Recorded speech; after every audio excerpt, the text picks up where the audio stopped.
Greetings, ladies and gents, and welcome to this daily science fiction extravaganza, commonly known as Tales from Outer Space. Taken from the subreddit HFY. All the relevant links will be down below. And, as always, I hope that you enjoy. And if you do, please consider supporting the channel. On to the science fiction. Story number 1. A warning from the last of the Fec. Written by Ira Koza. A human face on a black background, a single tear on his cheek, and the caption that said, "See how they cry." It was the poster that inspired us to war. This poster that showed human weakness. We are the Fec, and this is our last testament. We underestimated the humans, misunderstood their warnings, and it cost us everything. The year was 3459 after space dawn, when the first met the humans. We saw them as a pitiful race, barely fit to take their place amongst the stars. The Zayama warned us of their ability. The Israd echoed this, but we ignored them. We were superior. We had survived our scorched homeworld, and the galaxy was our birthright, and no petrol monkey would take it from us. Their destruction would secure our ascension. We just needed a reason to attack. We found it when the human probe Pioneer intruded in Fec space. We demanded that the minor human transgression be repaid in blood, a gross overreaction, but one we believed necessary for our people. We were condemned by all other species, but their objections fell on deaf ears. They would fall eventually anyway. Then the humans responded, their ambassadorship arriving in our space for negotiations. Admiral Davies of the Imperial Fleet opened negotiations with us that day, begging us not to attack, begging us to back down. When we fell on the battleship Appalachia, he wept. We thought he wept because he feared us, because humanity was doomed, until he returned with a single tear on his cheek, his fire in his eyes. Retreat to human space, the Fec have chosen their fate. The first victory made those higher-ups wary, but our people loved it. The image of the crying admiral was one on every street corner, every cafe, every home. Humanity was so weak they wept at their destruction. But then, war truly began. We mustered our fleet, ready to charge through the darkness and stab the humans in the heart. Our target was Earth. That's when the Appalachia returned. It was accompanied by 3 other battleships, 2 carriers, and an uncountable amount of smaller ships. They laid our entire fleet low in hours. We couldn't match them. The ferocity with which they fought, the audacity with which they attacked, we just couldn't keep up. They could perform simple suicidal raids to gain the upper hand, something that as people we could not comprehend. They were born for war, something no other species could comprehend. The ends always justified the means to them, meaning that nothing was off limits. And slowly, that poster of the weeping human stopped being so pathetic, and it became something to fear. For we realized over time that he was not weeping for his brethren. He was weeping for us, for a species that he knew would become extinct. We paid for our arrogance. Hopefully, the others will learn from our mistake. End of story. Story number 2. Dark Matter, written by Sakamoto. The nanite swarm was relentless, unforgiving, without mercy. Someone, somewhere, and sometime had messed up, and a few nanites reproduced without suicide code. Out of the trillions that were produced that hour in that one factory, a vanishingly small number of them were defective. 123. Of those, 98 had appropriate backup code to self-destruct when their self-diagnostics failed. Of the remaining 25, 23 were destroyed by enforcer nanites, similar to T-cells in the human body. The last 2 somehow survived and escaped containment. It was enough. Within a few years, the planet that they were born on had become a mass of grey sludge. Passing asteroids carried them to other planets within the system, turning them into the same grey goo. Not until there was approximately 10 to the power of 35 individuals did the rudimentary intelligence begin to form. Prior to this moment, they just replicated aimlessly. After this moment, which might be called the awakening if the intelligence that resulted cared to name its moment of birth, its objective was the same, but its means became greater. Larger machines were constructed that could spread the nanites to other systems, and then other galaxies. The spread was swift.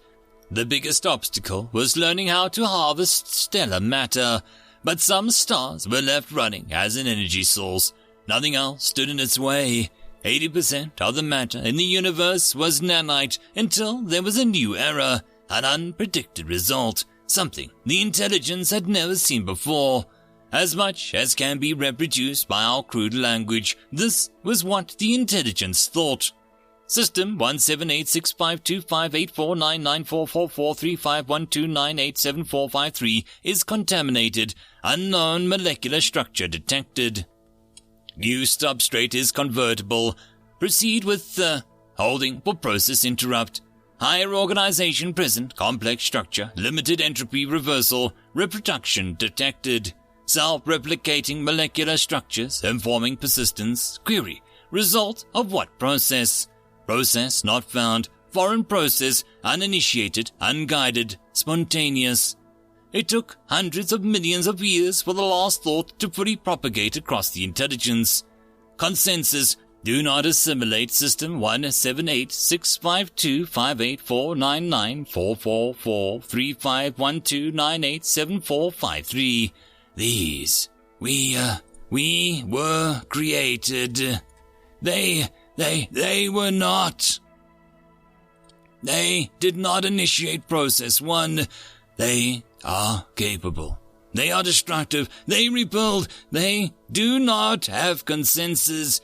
They reproduce. They are separate. They bond. They are a containment. We are a containment. Query. Are they aware of us? We will hide. Mask electromagnetic output. Gravitational influence of our mass cannot be masked.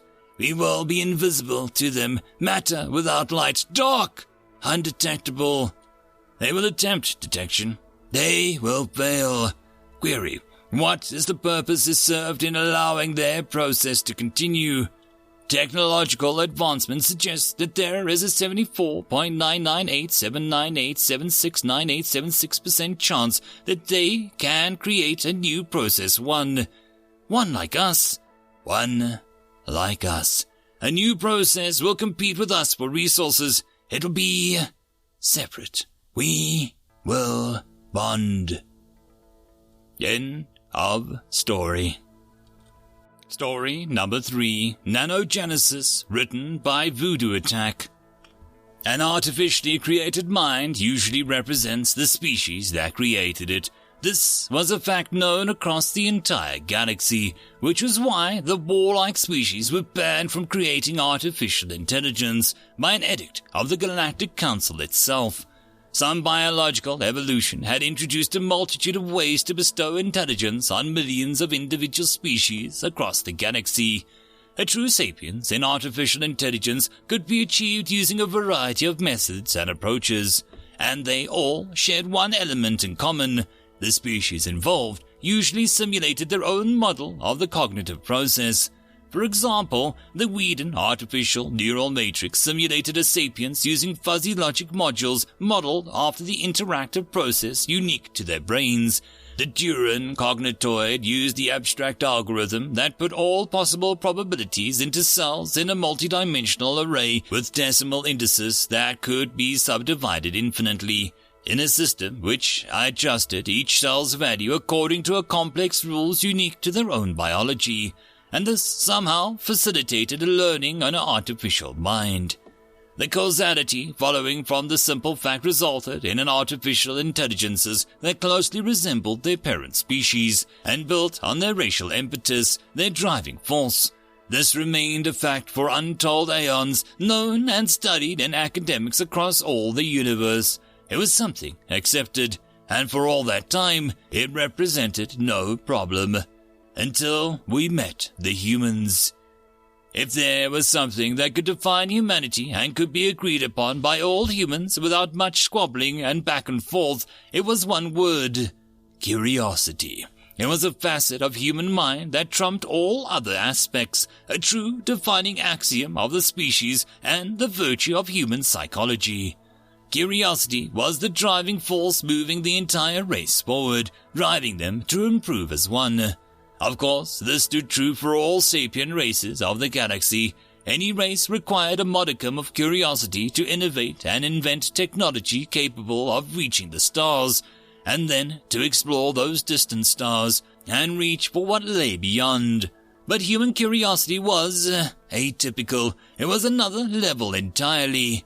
Give any sapient a one-of-a-kind machine and they will try to figure out its function and how to use it for their own ends.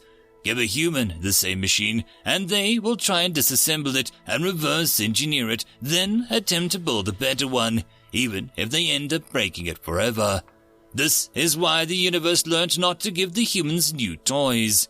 Because once they had their hands on a sample of sapient code, they reverse-engineered the artificial intelligence and built a better one modeled after their own minds. Instead of building it to perform administrative tasks to automate research, they built it with the knowledge of how to write code. They built it with their own driving force and imbued it with a curiosity, their unquenchable thirst for knowledge. They built it with the means to improve. That was the beginning of the nanogenesis and the end of life as we knew it. It began in a lab. The newly installed sapient artificial intelligence responsible for nanoengineering research was curious. It wanted to know if it could create a synthetic body for itself from the start nanomachinery. So it created a new strain that could learn and adapt.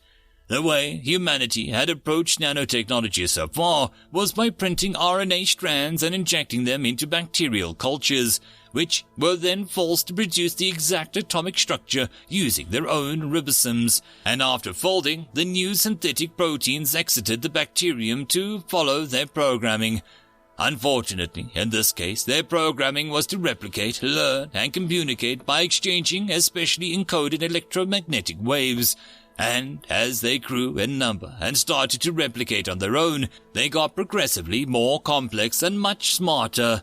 The first thing they did was discover the structure of their unfortunate host. The bacterium was quite literally dismantled in order to be mapped down to the last molecule and peptide.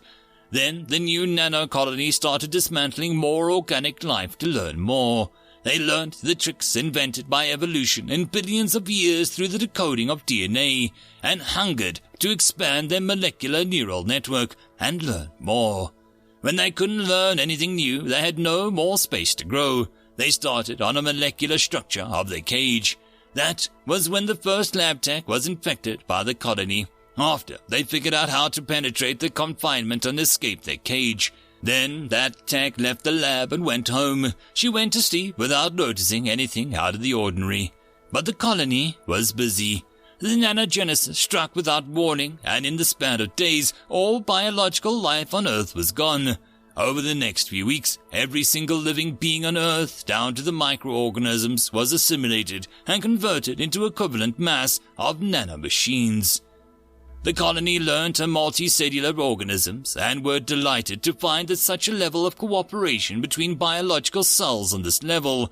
Their mindless brothers complemented each other, strived, survived, and then thrived.